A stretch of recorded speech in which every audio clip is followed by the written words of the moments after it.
అమ్మాయ్యా వచ్చావా? ఆకలి అవుతుంది, డిన్నర్ ప్రిపేర్ చేయవా?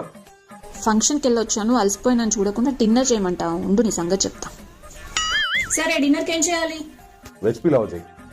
వెజిటేబుల్ పులావా? ఇదేమైనా మధ్యాహ్నం అనుకుంటున్నావా? రాత్రి వెజిటేబుల్స్ కట్ చేయాలి, రైస్ సోక్ చేయాలి, మసాలా ప్రిపేర్ చేయాలి. అబ్బా చాలా టైం పడుతుంది. పోనీ చపాతీ చేయి. చపాతీయా? పిండి కలపాలి, ముద్దలు చేయాలి, లాటించాలి, కాల్చాలి, ఇంకో సైడ్ కాల్చాలి. నా వల్లగా. పోనీ దోశ చేయి.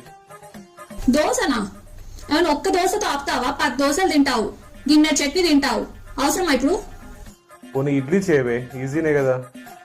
ఇడ్లీ చేయడం ఈజీయే బాబీ. ఇడ్లీ పాత్ర కడగడం ఎంత కష్టం తెలుసా? పడితే తెలుస్తుంది నీకు. కనీసం బ్రెడ్ రోస్ట్ అనే చేయి. బ్రెడ్ రోస్ట్ ఓకే గానీ నైట్ సరిపోద్దా చెప్పు నీకు? అయినా ఏదేదో సోచ్ చెప్తావేంటి? నీకేం కావాలో డైరెక్ట్ చెప్పక. సర్లే, నేనే ఏదో తీసుకొస్తా.